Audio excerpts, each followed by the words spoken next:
And today I got more space today, and I just decided to move because I had space. I have babies running around most of the time, and today's a little different. And today's also about accountability. I'm really excited again, as always, about accountability. We're going to go a little bit deeper into what accountability is going to look like for you. And I'm really going to focus in. The story here today is about, what do you want to be? I always ask clients, and even questions with friends, I always say, what do you want to become? Let alone, what do you want to be? And I cannot give you a better depiction of what you want to be than this most recent film that came out. And I know there's a lot of controversy in it, but I think the story and what you're going to hear in the story, and the person and what someone was going to become. Oh, it's just like it just hits. I just watched. I'm going to show you this trailer, okay? And as you watch this trailer, as we get into accountability, I just want to start off with this. I just want you to feel and hear what is going on in this story, because it's one that I just couldn't get enough of. So let's watch this together. What's going on? Everybody okay? They got a call, said there was trouble in the house. Okay. Well, you all need to look around. It's a little wet for practice, don't you think? Don't the girls have schoolwork to do? They do their homework. Tundi's first in her class. Lynn and Isha are. Now, I don't even mind you saying we hard on these kids. You know why? Because we are. That's our job, to keep them off these streets. You want to check on the kids? Let's check on the kids. We got future doctors, lawyers, plus a couple tennis stars in this house. The chances of achieving the kind of success that you're talking about is just very, very unlikely. Okay, you made a mistake, but I'll let you make it. Watch me hit a few balls. All right. So tell me your names again. I'm Venus. I'm Serena. So what'd you think? I wrote me a 78-page plan for their whole career before they was even born. Yeah, baby, yeah! These girls so great, how come I've never heard of them? They're from Compton. It's okay. They're just not used to seeing good-looking peoples like us. She's nervous. They can step up.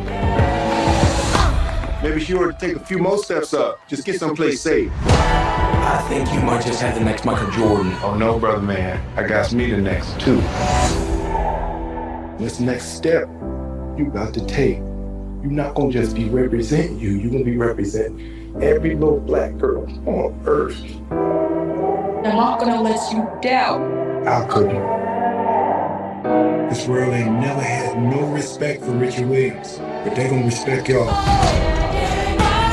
You gonna walk out there with your head up. You are a champion, and the whole world knows it. The most dangerous creature on this whole earth. It's a woman who know how to think. Yes, Daddy. Ain't nothing she can't do. You gonna show them how dangerous you are?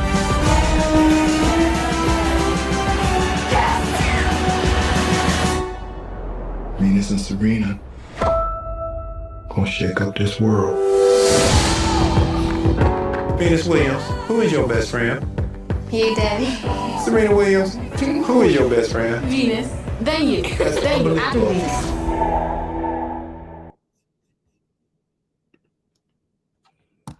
Wow. Okay. So much in there when we're talking about who do you want to be. So much that's the question that's the question I have for you, just quickly, as we're breaking this down. Richard Williams, 78-page game plan for his babies before they were even born. I mean, I'm still at a loss for words hearing that. What do you want to be? You know, what do you see for yourself?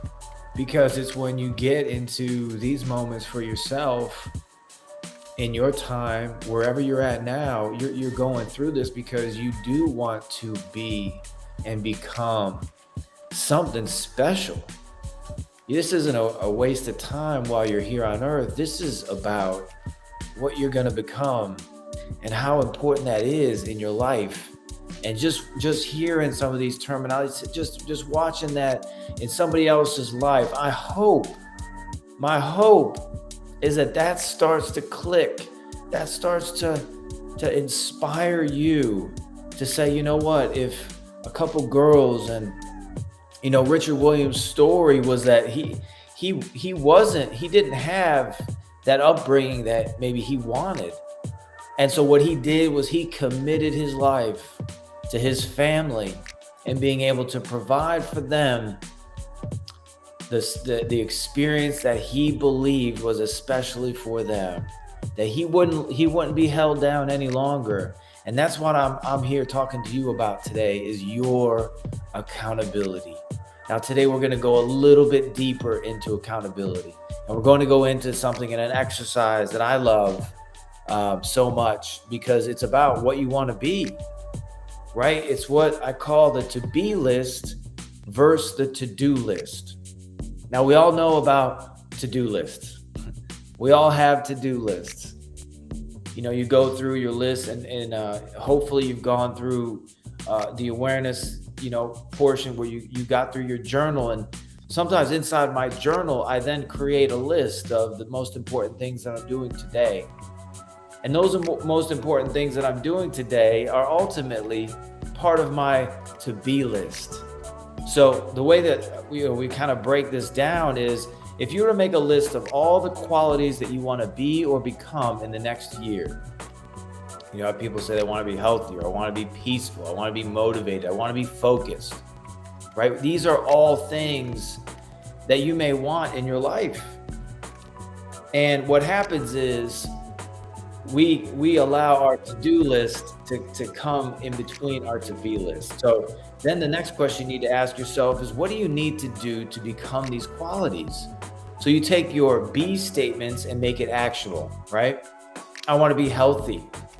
Well, you start to break that down. What does being healthy look like on your list for the day? Well, if I have a healthy list for myself, and one of the things for me is making sure that I exercise 6 days a week. Now, I want to be healthy, and that is one of the ways that sets me up every single day for a rhythm. Well, except for Sunday, because I take Sundays off. But every day that I'm already moving toward that goal of healthy. You can break it down into your foods. You can break it down to healthy and what's coming in your mind. What sort of a mind are you looking at to be healthy? What is, let's go into peaceful. What does peaceful look like? Are you meditating? What sort of things are coming into your mind? Are you watching things that are not peaceful? Are you listening to things that are not peaceful? Are you hanging around with people that are not peaceful? Are you watching things on the internet that is not peaceful? Are you looking at social media that's not peaceful? Right? You have to then create this list for yourself of what you want to be. And if we go back and backtrack for a second to that trailer that we watched for King Richard, look at what he was doing for his children. He had a 78-page blueprint of what he was going to build and what these girls were going to become, so much so that they became it and they changed the world. And not only was it just about being great at tennis, he was creating women that were going to influence and change the mindsets and the beliefs of other young girls, other young Black girls in the community. That was something, a force to be reckoned with. And that's what we're looking at for your list, right? What is this list of what you want to become? What are you dreaming about? What do you want to do? Where are those things? Let's start digging those up again, because if a couple girls in Compton were able to do something so magnificent in this world, why not you? And why not me? Right? So for me, one of those to-be lists for me is adding my mindset every day so that I could talk with you. That I could get time with you to say, hey, this isn't just something that I talk you through. This is something that we're going to build this out. right? In your own life. So then what you would have to do next is, and one of the reasons, that we'll get into some of these other components of this, but I love here what Stephen Covey says, because accountability breeds response ability. When you start to get accountable for your life, you are now responding to your life. You're responding to this call that you have. You're responding to those frustrations. You're responding to those things that you know with ability. What can you do with this? What does this response allow you to do, right? If you get into this to-be list and to-do list, for instance, I mentioned this, but if we're going to be healthy, you would assign 3 times a week in the gym, or if you avoid, if you want to be, peaceful, then you avoid multitasking, or to I want to be focused, I will meditate for 10 minutes every day, to I want to be peaceful. And use those positive affirmations daily to I want to be motivated, right? To help you create your to-be list, you also may ask yourself the following questions as guidance. What life choices and changes do I need to be more authentic, right? What life choices and changes do I need to be more authentic? If you were to stop there and look inside your life and start realizing that a lot of these things that are going on is simply you not being true to yourself. I started reading this book, The 4 Agreements, again, because I just think it's a phenomenal book and you should check it out. It's a great book. And one of the first agreement is to be impeccable to your word, meaning to be true to your word, meaning to not sin against yourself, meaning that you are truthful and honest to you first and foremost. That when you say things, you mean them, but when you also say things to others, that you mean them. That you are impeccable to your word. You're honest to yourself, right? So think about these things about you being more authentic. What's holding you back from being authentic? Who's holding you back? Why are you being held back? Most of the time when I'm talking with clients, this is usually the point where we get into them as a young child, and we talk about those first 8 years of their life, and we say, well, what was going on then? What was holding you back in those times? What voices was causing you to have interruptions of who you were? Those first 8 years, your life, the soil of your life is so fertile. You hang on to everything with such importance. And it's in those moments and times that those seeds grow each and every day of our lives. And that is where, as you get older, you start to say, oh, I'm not good at this, or I can't do that, or I'm not smart enough for that. All of those things are happening at that young age. Now is your time and your moment where you can get into that and say, you know what? Now's my time. I'm going to be accountable to myself. It is time for me to respond with my ability. You know what? You do have ability. Those things about you maybe not being great, that was something that I had many times. I would say to myself that I wasn't smart enough. I didn't go to school for that. I dropped out of high school and dropped out of college. I'm not smart enough for that. Well, what makes you think that you're not smart enough for that if you are still able to, for me, I still had successes after that. I was able to get into a Fortune 500 publicity firm with no college degree, or, how did that happen? How did I get those jobs? And how did I get in those rooms? And how was I on the red carpet? And how did those things happen? Well, looks like I am smart. It looks like things did work out. Looks like I was resilient. Looks like, I did have something that I wanted to become, and I became that. And that is what we're creating with you here. What's holding you back from living your values? What's holding you back from living your values? I'd say one of the biggest one of these is obviously your mindset. Your mindset and your relationships. Those relationships that you have, those are going to be, Tremendous Jones says that in the next 5 years, you will become the books you read and the people you hang out with. And then I heard another speaker say something similar to that, but even bigger, because it's true. It's not just the books you read, and it's not just who you're hanging out with. The foods that you're eating is going to be important. The what you're learning in your life is going to be, but the beliefs that you then take on as your own is going to formulate what happens in the next 5 years. Everything around you now is projecting you into those next 5 years. So what do you want? What's holding you back? Friends, relationships, your career, job, mental beliefs. What are those things? And here's another one. What is one thing that you can do in the next day that will have the most positive impact on your life? I ask this question a lot of times to even friends and especially clients. We'll say something. I say, what is it, the one thing that you do every day that when you do it, it's going to be a great day? It seems like the odds are in your favor. When you do it, it's going to be a great day. And a lot of times, the responses range, but I find a lot of times the response that I'll get is, if I work out first thing in the morning, or if I have a quiet time first time, or if I'm meditating first thing in the morning, it really centers on these first things that happen. And I want to bring that into you because in front of your mind and what you're thinking about, because your to-be list is everything. Because if you cannot believe it, if you cannot see it, then you cannot become it. You will not be able to close that gap. And there's many reasons why you're not believing it. You're not believing it because you may have these limiting beliefs, from when you were younger that you still need to get through. You may not believe it because you have relationships around you telling you that you're just not good enough. You don't have the money to do it. You don't have the resource.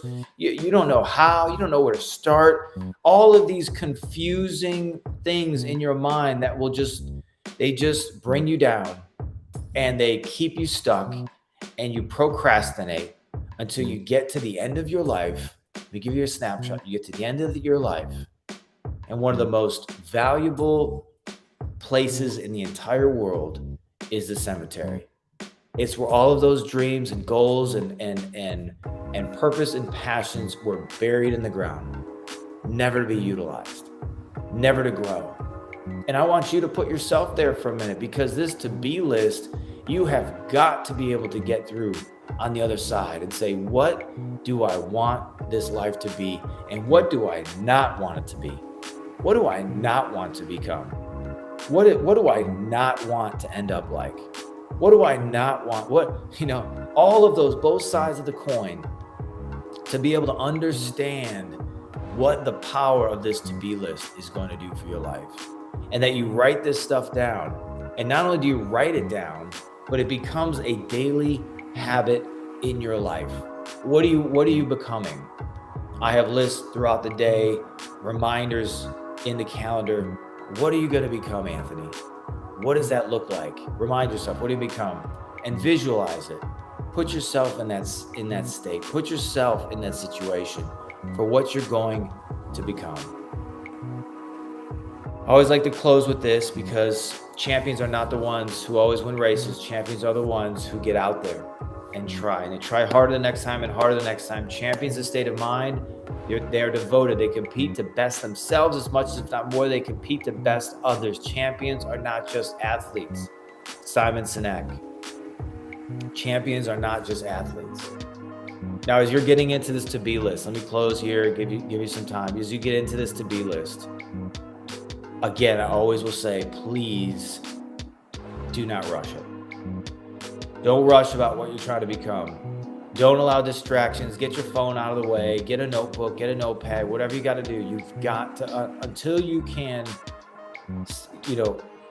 silence the mind, silence the distractions. Until you can do that with your phone there, then get rid of it. It's not going to help you. Your life is too valuable to just switch off. These are your moments of becoming accountable.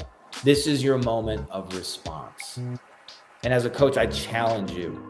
I challenge you to do something that's hard. I challenge you to do the thing you don't want to do. And let me give you a quick example before I let you roll out. Yesterday, day off, Sabbath for me. I'm in the shower. Well, I wasn't in the shower. I was outside. I was hanging out. Right in front, beautiful. I have a little tiny porch, nothing major, but I love it. And I have a rocking chair there. And I love it. It's like I'm like an 85-year-old man, but I love it. And I sit in the rocking chair and I look across the street and there's a park. It's a beautiful park. It's simple. And this is like the simplest things, but I love it. I love just sitting there and I rock and I sit and I just watch. Sometimes there's kids playing right at the moment. There's a dumpster out in front. So it's not the most beautiful view, but I just love it anyway. And I sit and I rock, and a friend came, well, an old neighbor came, and they were coming over to have a play date with another friend, and I hadn't seen them, and there was not any conflict with me directly with them, but there had been conflict in some company things that we had been dealing with and things like that. And so I was a little bit, I could feel a little bit of what this was feeling. I could feel a little bit of tension. I could feel a little bit of uneasiness. I could feel the awkwardness. I could feel it. And they went out there and they were in the park, and I could see them. They were maybe, 30 yards away, 40 yards away. I could see them. And I finished up. I was reading a book. I finished the book and I needed to take a shower. So I was like, I'm going to go take a shower and I'll come back out. So I take a shower. While I'm in the shower, and I love this shower time for me because I have all of these, I have all of my self-talk scripts and just questions that I think about. And the shower is a very meditative place for me. So I'm in the shower and I'm thinking, all right, what am I doing here? What's going on? Why do I feel like this? What's bugging me? What's irking me? What's happening there? And I could tell it was uneasiness. It was awkward, as I said before, and it was also something I didn't want to do. And then when you think of that moment for yourself, what do you not want to do? And I knew I did not want to go out there and be friendly. I didn't want to do it. I did not want to do it.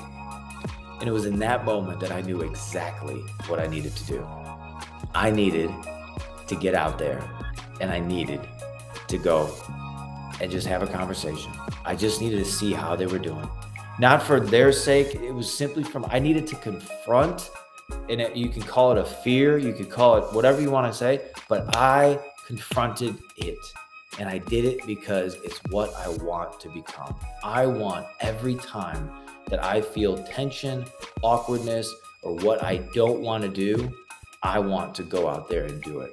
I want to make sure that there is anything that has a sense or a sniff of fear, I'm leaning into it. And I want to leave you with that. Those things in your life that you don't want to do, that you're afraid of, you're fearful of, my challenge as a coach to you, lean in, sniff it out, go forward, get through it.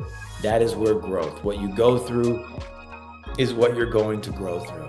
And you're going to become the champion that you're created to be. I'm glad you're here. Thanks for spending the time with me. I can't wait till our next session. Let me know if any comments, if there's anything that you have going on. I'm here for you. I'm with you. And we'll chat soon.